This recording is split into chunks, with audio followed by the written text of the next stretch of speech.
Setiamu mempesonaku, kau angkatku dari kelam, kasih tulus memberi warna. Kau buang semua gelisah, kau beriku sukacita, kau buatku selalu tertawa. Kau baru lagu baru dalam hatiku, mulutku bersorak memuji namamu. Dari hatiku mengalir pujian bagimu, oh, sukacita rohmu hari di sini, dan ku menari memuji di hadapanmu Yesus. Sukacita rohmu hadir di sini.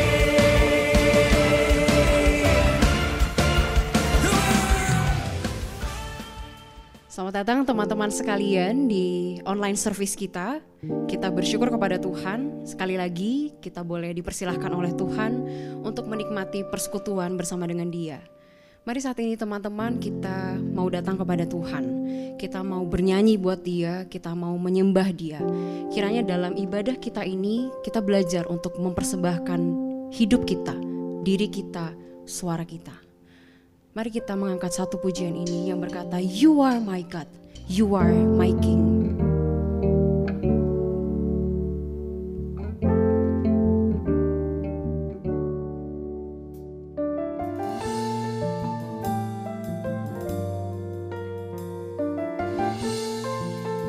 You are the hope of my soul.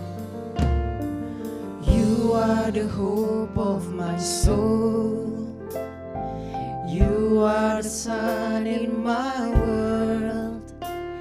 I lay down my heart, my life's in your loving hands. More than my hopes and my dreams, more than what my eyes could see. Your love consumes me. Your grace is all that I need. For you are my God. For you are my God. You are my King. I'll sing your name and I'll shout of your name. In your presence is where I belong. For you are my God. You are my King. Jesus, you, only you are my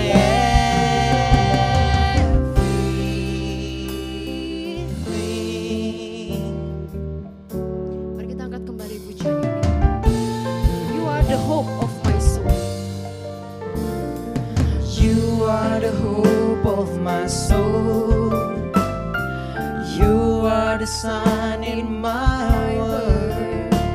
I lay down my heart, my life's in your loving hands. More than my hopes and my dreams, more than what my eyes could see. Your love consumes me. Your love consumes me. Your grace is all that I need. For you are my God. You are my King. I'll sing your name and I'll shout of your fame. In your presence is where I belong. For you are my God. You are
is where I belong. For you are my God, you are my King. Jesus, you, only you are my everyone. For you are my God, you are my King. Jesus, you, only you are my everything.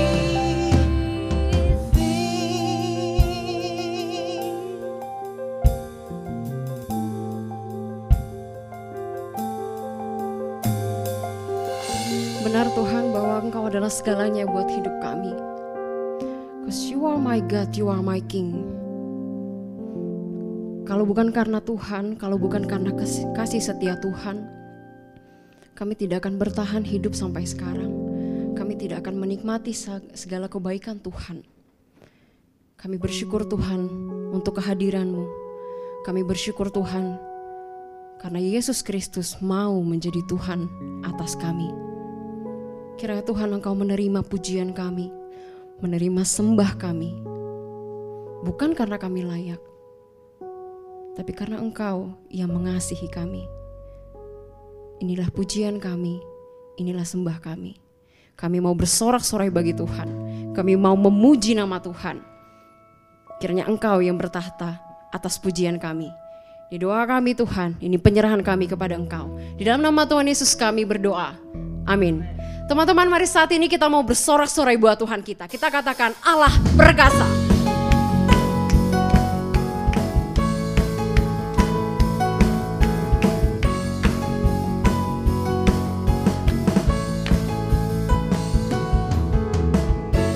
Bukan dengan kuat gagahku, namun karena kasih-Mu, Kau yang menebus jiwaku.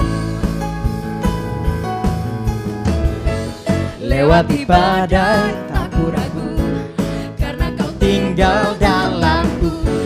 Dengan imanku ku berseru, Kaulah Raja, Kaulah Raja, Allah perkasa.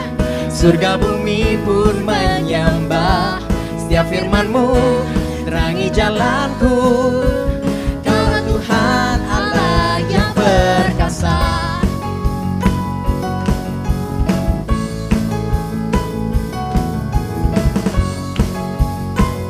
Mari katakan bersama, bukan dengan kuat gagahku.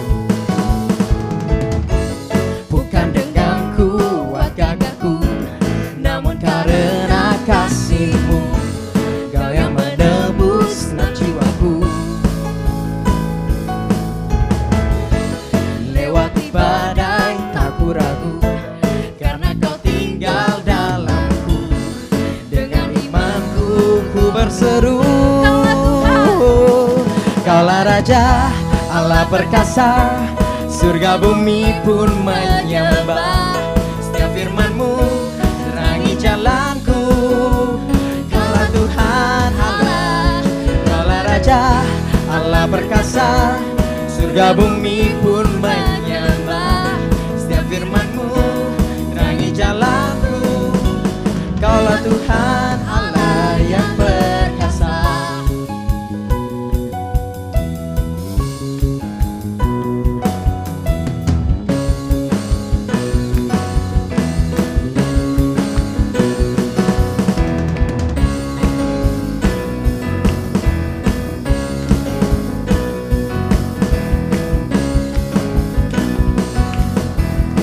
Kaulah Raja, Kaulah Raja, Allah perkasa.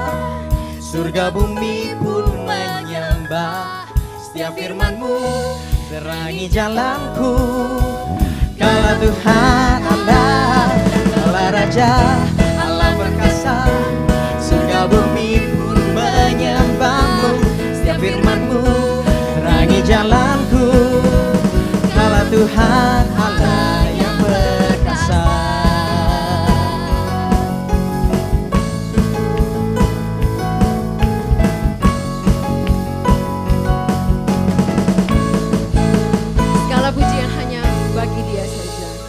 kasih Tuhan, biarlah hanya nama Tuhan sendiri yang dimuliakan. Dan sebentar kita akan mendengarkan sebagian dari firman Tuhan yang akan disampaikan. Mari kita siapkan hati kita lebih lagi untuk mendekati Tuhan lebih dalam lagi ya Tuhan. Lebih jujur, lebih tulus lagi mengenal Engkau ya Tuhan.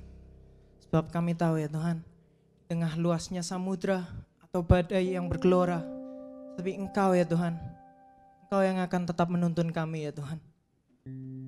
Kemanapun ya Tuhan kami pergi ya Tuhan, kami tahu Engkau yang akan besertaku. Mari kita naikkan satu pujian ini, Engkau turut bekerja.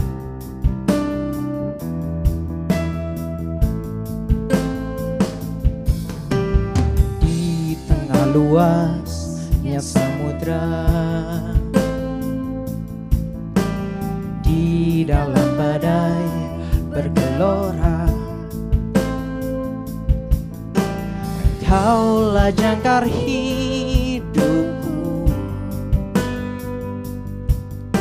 Tak sekalipun ku goyah. Firman-Mu terang, Firman-Mu terangi langkahku.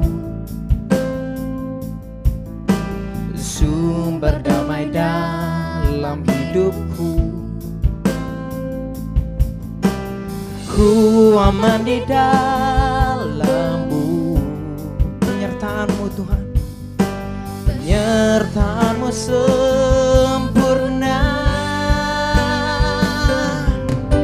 Sepasti mentari bersinar, begitu pun janji-Mu. Dalam segala perkara Engkau turut bekerja.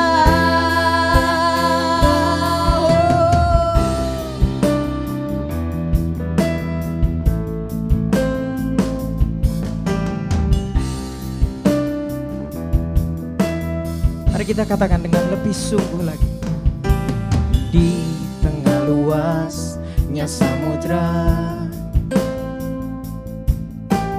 di dalam badai bergelora,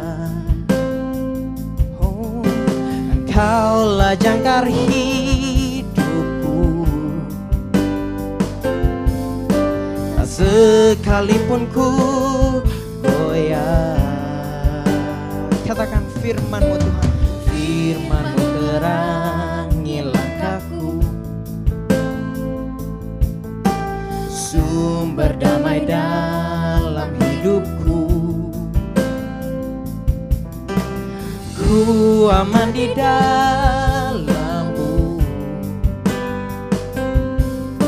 Penyertaan-Mu sempurna.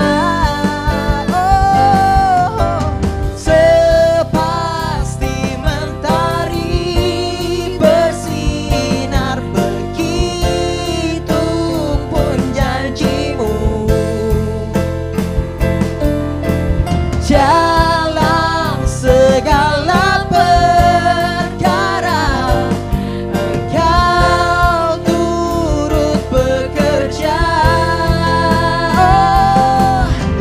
Sepasti mentari bersinar, begitu pun janji-Mu. Dalam segala perkara Engkau turut bekerja.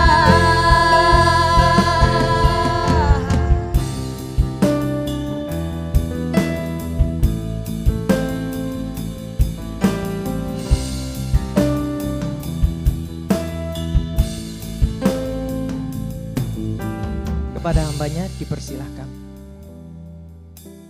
Saudara-saudara, mari kita bersatu dalam doa.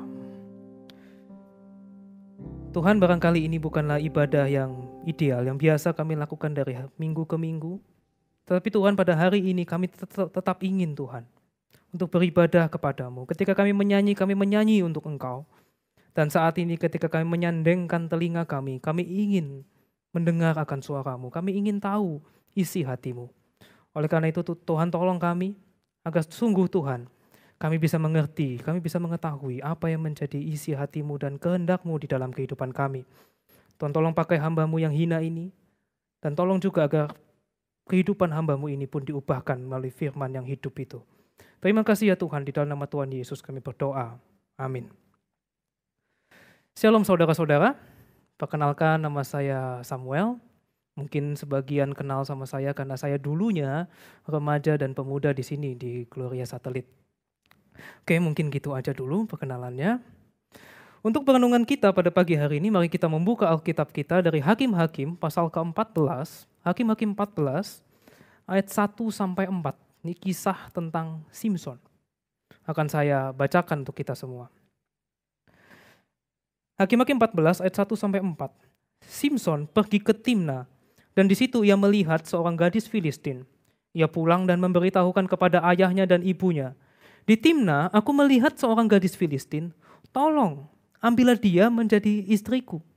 Tetapi ayahnya dan ibunya berkata kepadanya, "Tidak adakah di antara anak-anak perempuan sanak saudaramu atau di antara seluruh bangsa kita seorang perempuan, sehingga engkau pergi dan mengambil istri dari orang Filistin, orang-orang yang tidak bersunat itu?" Tetapi jawab Simson kepada ayahnya, "Ambillah dia bagiku sebab dia kusukai." Tetapi ayahnya dan ibunya tidak tahu bahwa hal itu daripada Tuhan asalnya. Sebab memang Simson harus mencari gara-gara terhadap orang Filistin. Karena pada masa itu orang Filistin menguasai orang Israel. Mari kita membuka satu ayat lagi. Masih tentang Simson, Hakim-Hakim 16 ayat 28. Hakim-Hakim 16 ayat 28. Berserulah Simson kepada Tuhan, katanya, "Ya Tuhan Allah, ingatlah kiranya kepadaku dan buat aku kuat sekali ini saja ya Allah, supaya dengan satu pembalasan juga ku balaskan kedua mataku itu kepada orang Filistin." Demikian jauh pembacaan firman Tuhan. Jadi saya diberikan tema oleh pengurus di tempat ini, Godliness in the Broken World. Kesalehan di tengah dunia yang sudah rusak. Tampaknya masa-masa sekarang ini kita sangat bisa merasakan bahwa dunia kita adalah dunia yang rusak. Ya. Jadi sejak manusia jatuh dalam dosa, seluruh dunia dan segala isinya ikut jatuh ke dalam dosa dan akibatnya semuanya jadi rusak. Tatanan dunia rusak, moral manusia itu rusak, alam ciptaan rusak, semuanya menjadi rusak. Dan apa yang kita rasakan, apa yang kita alami belakangan ini juga adalah akibat daripada kejatuhan manusia di dalam dosa. Jadi di sini kita memikirkan being godly, menjadi saleh di tengah-tengah dunia yang sudah rusak ini. Nah, godliness itu sendiri sebenarnya bukan hanya masalah karakter, tetapi suatu kehidupan yang diperkenan oleh Tuhan, kehidupan yang Tuhan itu senang. Beberapa tahun yang lalu saya kenal dengan seorang susu-susu, seorang bapak-bapak. Dia seorang pengusaha dan waktu itu saya masih kerja, saya baru buka usaha dan sehingga saya itu suka gitu ya, nanya-nanya ke susu-susu yang pengusaha, rahasia suksesnya apa sih? Siapa tahu bisa saya tiru. Nah, ada satu susu ini bilang gini sama saya, "Samuel, yang penting itu sebenarnya bukan modal, bukan pintar atau apa gitu, bukan. Yang penting kamu disenengin orang." Ya, misalnya kalau kamu disenengin sama presiden, enak hidupmu. Oh, saya kemudian pikir-pikir, ya betul juga ya. Banyak pengusaha itu lulusan SD, disenengin sama Presiden Soeharto. Waduh, langsung jadi konglomerat. Yang penting ternyata disenengin. Nah, kalau kayak gitu seharusnya kita juga pengen dong jadi orang-orang yang disenengin sama Tuhan. Godliness adalah kehidupan yang disenengin sama Tuhan, yang diperkenan oleh Tuhan. Tapi seperti apa sih hidup yang disenengin Tuhan? Gimana sih hidup yang godly, yang saleh itu? Kita mungkin sudah sering dengar bahwa kita harus gini, kita harus gitu. Supaya Tuhan senang, kita ikut ini, kita ikut itu supaya Tuhan senang. Nanti kita ikut coba ini, coba itu supaya Tuhan senang. Kita harus jadi garam, jadi terang, jadi beda dengan dunia supaya Tuhan itu senang. Tapi kenyataannya sulit banget kan. Memang betul kita harus kayak gitu dan kita udah sering banget dengar. Tapi sulit banget. Kita sering ikut retreat, ikut ibadah kebaktian Natal, Paskah, Segala-galanya udah kita ikutin, kita bikin komitmen ini dan itu, tapi biasanya 2 minggu kemudian gagal lagi. Janji mau doa, baca Alkitab tiap hari, bikin resolusi kalau tahun baru, bikin tekad hari ini sudah bulan Mei, apa kabar nih resolusi tahun baru kita yang kemarin. Apalagi dalam kondisi sekarang ini kita di rumah aja. Baru-baru ini saya membaca sebuah artikel yang mengatakan tentang ternyata karantina atau di rumah aja ini perlahan-lahan memperlihatkan siapa diri kita sebenarnya. Dan ternyata kita tidak sebaik yang kita pikirkan. Ada banyak relasi dalam keluarga yang rusak, ada relasi dengan suami istri yang rusak, anak dengan orang tua, antar saudara. Kenapa? Karena biasanya kita bisa menghindari konflik dengan keluar rumah. Kali ini kagak bisa, 24 jam kita akan ngelihat tuh orang terus. Dan lebih mudah bagi kita untuk saling menyakiti satu dengan yang lain. Belum lagi ada juga yang ternyata menghidupkan kebiasaan dosa selama di rumah aja.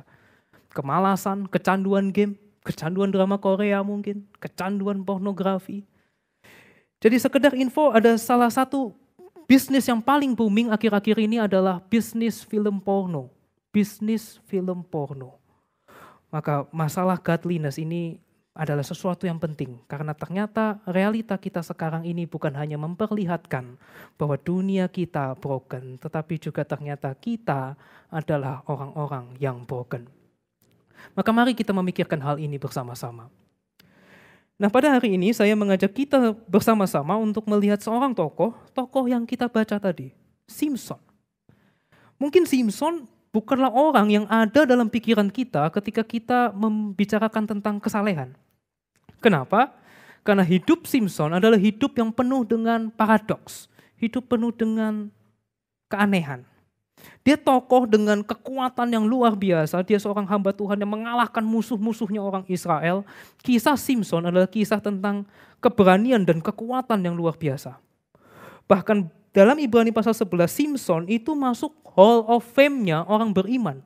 Hall of Fame-nya orang beriman. Jadi kalau saudara membaca Ibrani pasal 11, di situ ada daftar tokoh-tokoh hebat, para nabi, para raja, yang hidupnya itu diperkenan oleh Tuhan. Nah, Simson termasuk nih dari tokoh-tokoh tersebut yang oleh penulis Ibrani kita diminta untuk meneladani. Dan ini yang dikatakan oleh penulis Ibrani tentang Simson. Jadi Simson bersama dengan tokoh-tokoh yang lain, karena iman telah menaklukkan kerajaan-kerajaan, mengamalkan kebenaran, memperoleh apa yang dijanjikan, menutup mulut singa, memadamkan api yang dahsyat dan seterusnya. Jadi Simson ini orang hebat, pahlawan iman. Dan dari Ibrani pasal 11 kita mendapatkan indikasi bahwa Tuhan berkenan, Tuhan senang dengan hidupnya Simson. Namun di sisi yang lain, kisah Simson juga adalah kisah tentang kekalahan dan kegagalan. Di akhir hidupnya dia ditangkap, dicungkil matanya, dipermalukan, dijadikan budak. Dan yang bikin lebih gak enak adalah motif penggerak dari semua huru-hara dan perkelahian yang dilakukan oleh Simson. Yaitu kepribadiannya yang seorang womanizer, seorang playboy. Kalau bahasa Surabayanya, dia ini adalah seorang yang wedoan, ya. Dikit-dikit cari cewek, dikit-dikit dia cari cewek. Dan celakanya dia selalu cari cewek itu orang-orang Filistin, cewek-cewek Filistin, cewek-cewek non-Israel. Bahkan tercatat satu kali Simson itu pergi ke pelacuran di daerahnya orang Filistin. Nah, jadi Simson ini orang yang wedoan, ya. Bahkan dia celakanya lagi, dia sukanya sama cewek-cewek Filistin. Dan di masa itu di hukum Taurat ada orang Israel itu tidak boleh bergaul, apalagi kawin-mengawin dengan orang Filistin. Dan perilaku Simson yang jelas-jelas salah ini membawa Simson kepada perkelahian demi perkelahian dan jebakan nafsu dan kebodohan yang luar biasa. Dalam Hakim-Hakim 14 tadi yang kita baca misalnya, Simson tergila-gila nih sama cewek Filistin. Lalu dia ngotot minta sama orang tuanya, aku pengen sama cewek itu, aku pengen nikah sama itu. Dan orang tuanya gak berdaya, akhirnya ya sudah, nikahlah Simson sama cewek itu. Tetapi kalau saudara melanjutkan Hakim-Hakim 14, di situ ternyata istri Simson ini mengkhianati Simson. Sehingga terjadi huru-hara, perkelahian besar antara Simson dan orang Filistin. Dan harusnya di situ Simson kapok dong sama cewek Filistin. Tapi ternyata lucunya Simson kagak kapok. Simson kagak kapok, dan di Hakim-Hakim 16 Simson jatuh cinta lagi sama cewek Filistin yang namanya Delila. Dan kalau yang ini saya yakin saudara tahu ceritanya. Delila mengibulin Simpson sampai 4 kali. Jadi kalau zaman sekarang Simpson ini termasuk kategori bucin, ya, budak cinta. Dan ini bucin versi yang parah banget nih. Kenapa? Kalau dia mau dikibulin sama cewek, bahkan cewek yang sama, Delila itu sampai 4 kali. Dan terakhir Delila itu ngibulin Simpson, berhasil, dia tahu kelemahan Simpson, dia potong rambutnya Simpson sehingga Simpson kehilangan kekuatannya.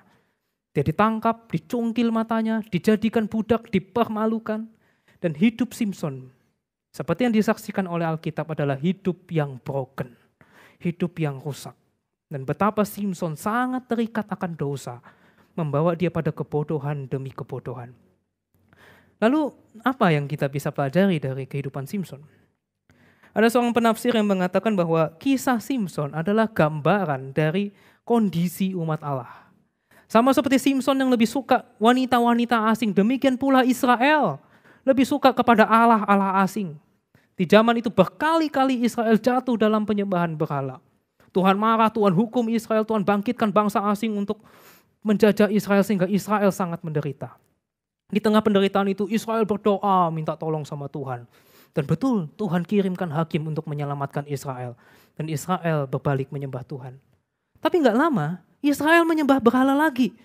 Sehingga Tuhan marah lagi, Tuhan kirimkan lagi bangsa asing. Nanti Israel minta tolong lagi sama Tuhan. Tuhan selamatkan Israel lagi. Lalu Israel menyembah berhala lagi. Muter-muter terus kayak gitu. Dan itulah kondisi Israel yang terus-menerus berputar-putar seperti itu digambarkan di dalam kehidupan Simpson. Yang terus-menerus berputar dalam dosa yang itu-itu juga. Dan bukankah kehidupan Israel, kehidupan Simpson adalah juga gambaran dari kehidupan kita. Yang seringkali terus-menerus berputar-putar di dalam dosa yang itu-itu juga. Kita mungkin tidak seperti Simpson yang terikat akan hawa nafsu dan seks. Kita mungkin tidak seperti Israel yang menyembah Allah asing, menyembah berhala. Tetapi ada banyak hal yang mengikat akan hati kita, yang menjadi berhala di dalam hati kita. Yang membuat kita terus-menerus jatuh dalam dosa yang itu-itu juga. Jadi sebenarnya ini adalah gambaran kita semua. Dalam sebuah konferensi TED Talk di Amerika, ada seorang sosiolog bernama Brene Brown yang mengungkapkan tentang betapa rapuhnya manusia. Nah, Brown mengatakan bahwa adalah sebuah fakta yang mengejutkan bahwa ternyata sekeras apapun kita mencoba mengingkari, kita ternyata butuh untuk bisa mengakui bahwa kita ini rapuh. Ini adalah beberapa kalimat yang diucapkan oleh Brown. Kita adalah orang-orang itu. Kebenarannya adalah kitalah orang-orang yang kita bicarakan itu. Yaitu orang-orang yang kita tidak akan percayai, orang-orang yang tidak akan kita izinkan bermain dengan anak kita, orang-orang yang kita benci, atau orang-orang yang kita anggap broken. Jarak kita ternyata begitu tipis dari menjadi orang-orang itu. Bahkan kitalah justru orang-orang itu. Saya akan buat hal ini menjadi lebih spesifik. Kitalah orang-orang yang saling berteriak di mobil dalam perjalanan ke gereja, lalu keluar dari mobil dengan senyum secara mentari pagi untuk menunjukkan bahwa segala sesuatunya baik-baik saja. Kitalah orang yang rela utang besar-besaran supaya tidak ketinggalan zaman. Kitalah orang yang meremehkan orang lain hanya karena mereka berbeda dengan kita. Kitalah orang yang mengambil jalan pintas dan log on ke situs porno. Kitalah orang yang tembok rumahnya, jendelanya, kacanya, piringnya hancur berantakan karena dibanting. Kitalah orang yang berjam-jam menghabiskan waktu di media sosial, berusaha meyakinkan orang bahwa hidup kita jauh lebih baik dari hidup mereka. Kitalah orang-orang itu. Seperti Simpson, seperti Israel, sesungguhnya kita juga adalah orang-orang yang broken. Lalu bagaimana kita sekarang? Nah, dalam Hakim-Hakim 14 ayat 4 tadi yang kita baca, kita disebutkan bahwa tetapi ayahnya dan ibunya tidak tahu bahwa hal itu daripada Tuhan asalnya, sebab memang Simpson harus mencari gara-gara terhadap orang Filistin. Aneh ya? Jadi di balik segala ketidaksalehan Simpson, huru-hara, perkelahian Simpson, segala brokenness dalam kehidupan Simpson, ternyata Tuhan berkarya melalui kehidupan Simpson. Tuhan tentu tidak menghendaki dosa-dosa Simpson. Tuhan tentu tidak menghendaki itu terjadi.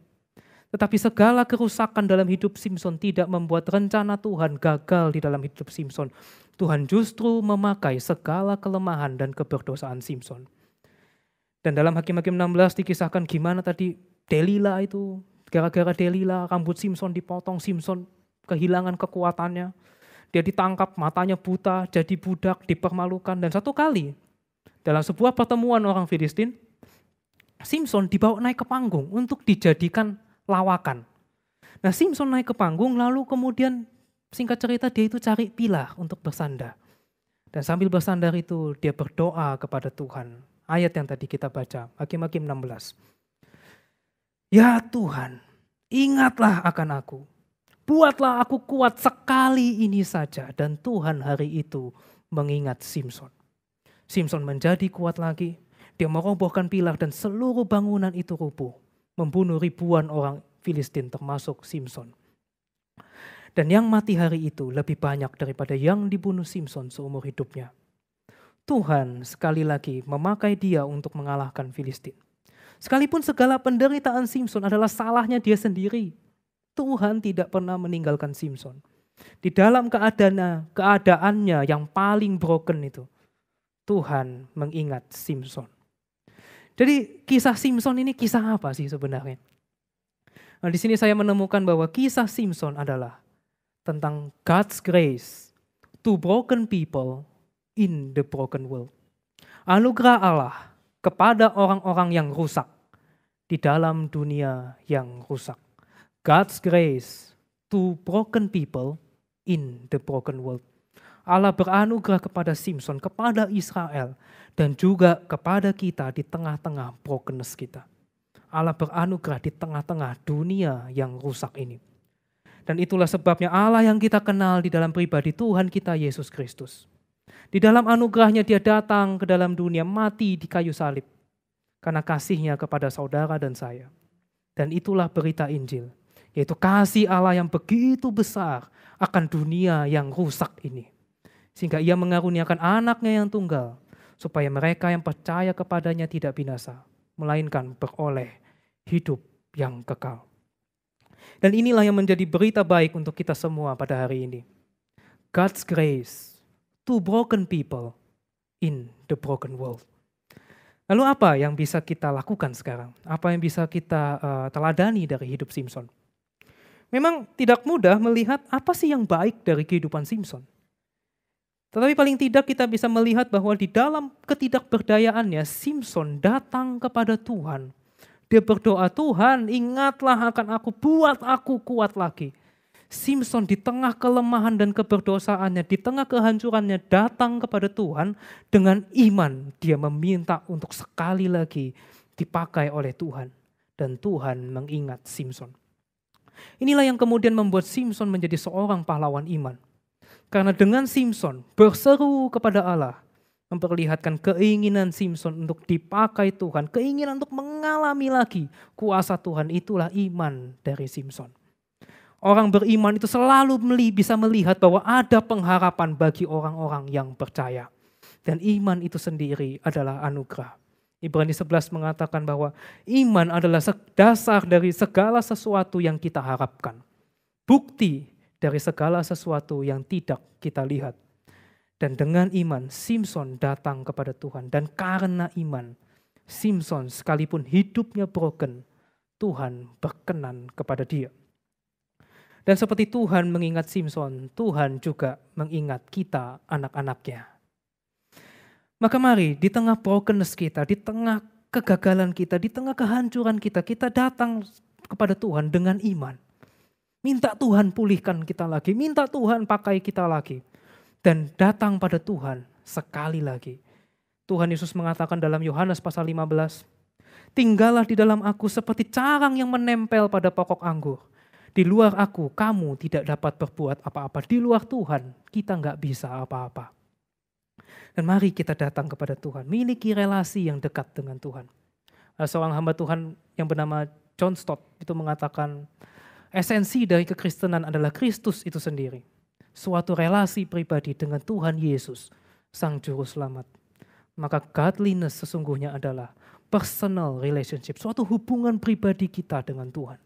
Dan di dalam relasi itu, Tuhan akan memakai kita, memulihkan kita agar hidup kita bisa memuliakan Tuhan di tengah dunia yang broken ini.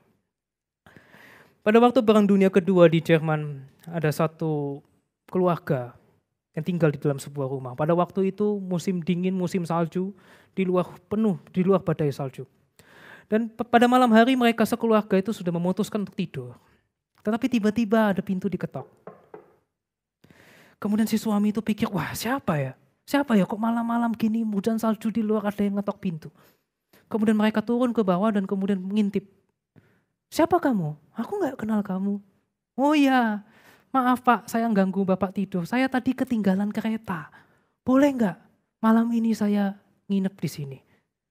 Kemudian suami istri itu rembukan dulu. Kemudian, oh ya sudah boleh deh. Tapi sorry, kami gak punya kamar. Punyanya basement, jadi gudang. Mau gak tidur di gudang? Oh ya sudah deh, gak apa-apa Pak. Yang penting saya malam ini bisa tidur. Nanti besok pagi saya cepat-cepat naik kereta. Akhirnya tamu itu di gudang bawah, dia tidur.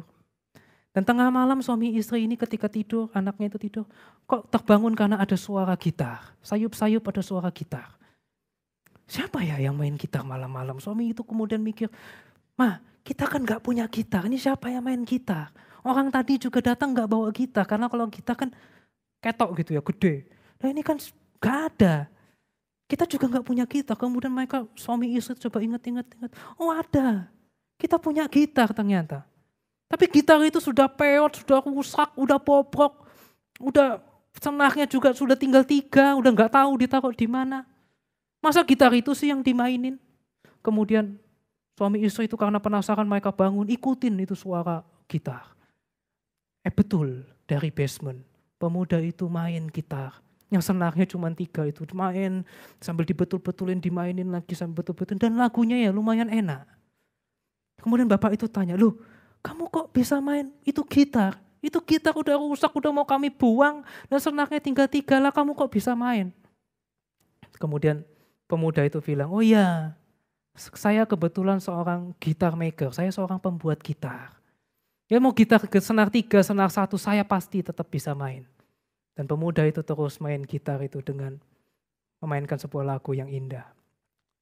Saudara jangan kita lupa, siapa Tuhan yang menciptakan kita. Di tangan Tuhan, apapun kondisi hidup kita, bisa dipakai oleh Tuhan seperti gitar itu di tangan si pembuat gitar. Di dalam Tuhan selalu ada pengharapan. Maka mari kita melihat masa karantina seperti ini sebagai suatu kesempatan kita untuk mempererat lagi relasi kita dengan Tuhan. Makin dekat dengan Tuhan, membereskan apa yang selama ini belum sempat kita bereskan dengan Tuhan.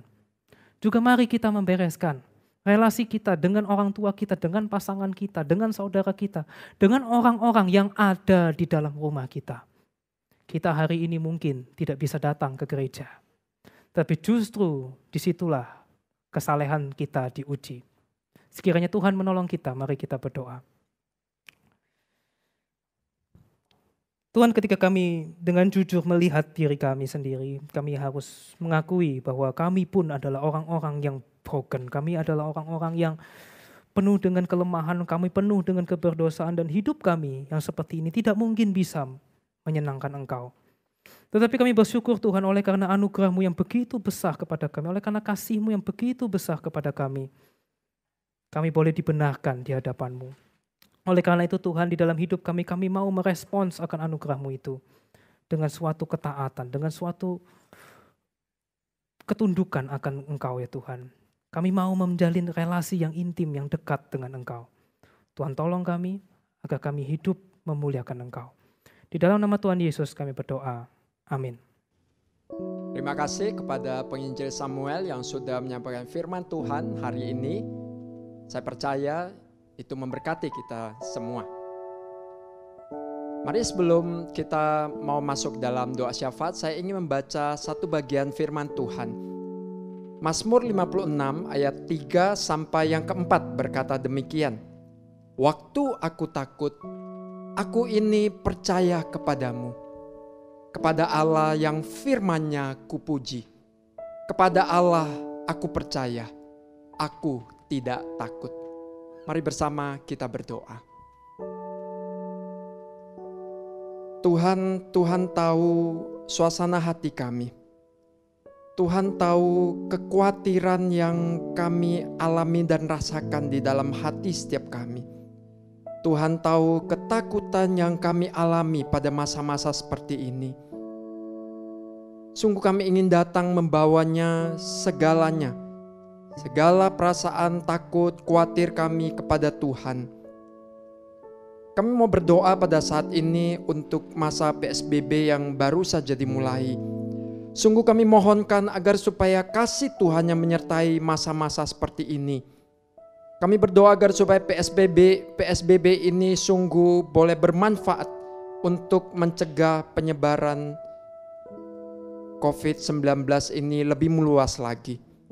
Dan kami mohonkan supaya Tuhan yang karuniakan kedamaian buat negara kami, buat kota kami, di mana kami tinggal di Surabaya ini. Kami juga berdoa agar supaya Tuhan sendiri yang menjauhkan segala gejolak ekonomi, politik yang mungkin akan terjadi, yang mungkin bisa lebih buruk. Tapi kami percaya kepada tangan kuasa Tuhan, Tuhan yang sanggup menjaga segalanya. Kami juga mohonkan agar supaya kuasa Tuhan sekali lagi yang mengekang setiap kejahatan, supaya tingkat kriminalitas itu tidak semakin meningkat. Kami juga mau berdoa untuk setiap spiritual teman-teman kami, baik sebagai pemuda, remaja di tempat ini. Kami rindu Tuhan yang mengingatkan kami, menyadarkan kami, agar supaya di masa-masa seperti ini, masa social distancing ini, sungguh kami hanya mencari Tuhan. Kami semakin tekun bersekutu dengan Tuhan, berelasi dengan Tuhan. Tolong kami untuk selalu mengingat akan Tuhan. Dan kami bersandar hanya kepada Tuhan. Justru melalui masa-masa yang sulit ini, biarlah kami boleh bertumbuh, biarlah kami boleh mengenal Tuhan, dan kami boleh mengalami Tuhan lebih dan lebih lagi. Kami juga mau berdoa untuk kondisi ekonomi dan finansial teman-teman, setiap keluarga dari teman-teman maupun saudara kami. Kami serahkan dalam tangan kasih Tuhan. Tuhan tahu krisis ekonomi pun melanda bahkan seluruh dunia termasuk negara kami. Kami mohonkan penyertaan Tuhan. Kami mohonkan penjagaan Tuhan. Segala kebutuhan setiap keluarga kami, kiranya Tuhan yang mencukupkan. Sungguh kami serahkan doa ini dalam tangan kasih Tuhan. Tentu kami takut menghadapi masa ini. Tapi dalam ketakutan ini, kami ingin percaya, kami ingin belajar berserah kepada Tuhan. Karena itu yang akan membuat kami tidak takut. Tuhan, kami serahkan dalam tangan kasih Tuhan. Di dalam nama Yesus kami berdoa. Amin. Kiranya ibadah kali ini bisa menjadi berkat dan bisa menjadi sebuah bekal untuk teman-teman sekalian dalam menghadapi kehidupan sehari-hari, dalam menghadapi masalah, ketakutan, apapun perkaranya. Kita tahu bahwa Tuhan yang selalu beserta kita. Kita akan naikkan satu pujian lagi yang berkata bahwa dalam setiap langkah kami, Tuhan yang menyertai kita.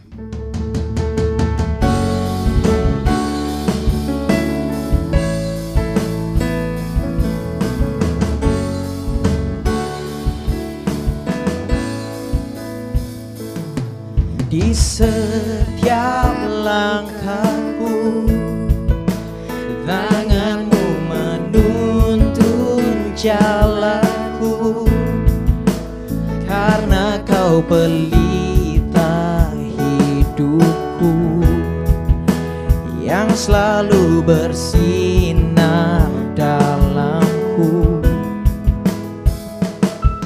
Kasih-Mu sempurna, selalu baru tiada habisnya. Apapun cerita hidupku, janji-Mu tak kau tinggalkanku. Ku percaya Kau Tuhan atasku, ku serahkan semua masa depanku.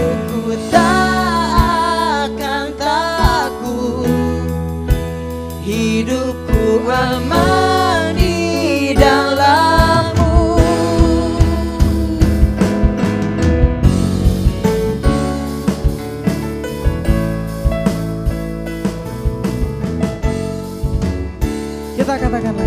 kasih-Mu sempurna Tuhan. Kasih-Mu sempurna, selalu baru tiada habisnya. Apapun cerita hidupku, janji-Mu tak Kau tinggalkanku. Oh, ku percaya Kau Tuhan atasku, ku serahkan semua masa depanku. Ku tak akan takut, hidupku aman di dalam-Mu. Ku berjalan Tuhan, ku berjalan dalam kebenaran-Mu, sumber damai di dalam jiwaku. Kau Yesus yang hidup, tiada yang mustahil bagi-Mu.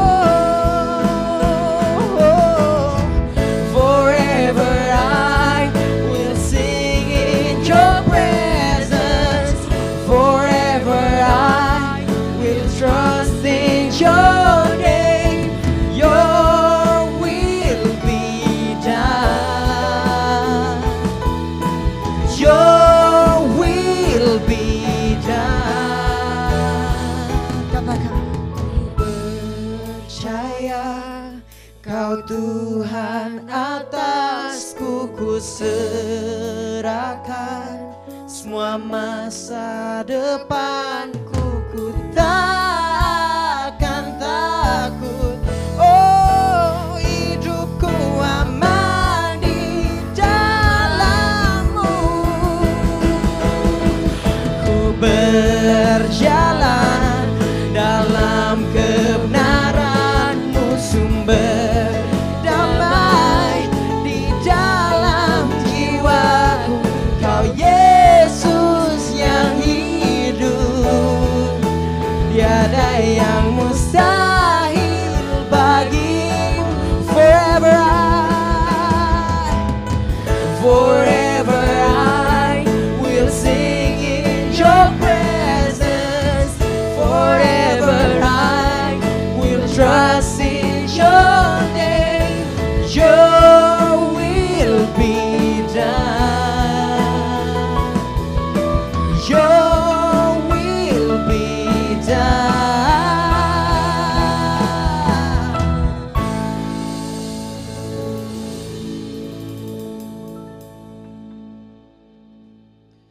Teman-teman yang terkasih dalam Tuhan, saya mengajak setiap kita untuk bersama-sama berdiri. Kita akan mengarahkan hati kepada Tuhan dan bersama-sama menerima berkat dari Tuhan. Kiranya kasih yang agung, kasih yang mulia, kasih yang sempurna dari Allah Bapa, anugerah keselamatan dari Tuhan kita Yesus Kristus, pimpinan penyertaan topangan dari Allah Roh Kudus akan selalu menyertai kehidupan kita mulai dari saat ini sampai Maranatha, bahkan sampai selama-lamanya. Amin. Ibadah kita telah selesai. Happy Sunday semuanya. God bless you dan see you di ibadah online service berikutnya. Bye-bye.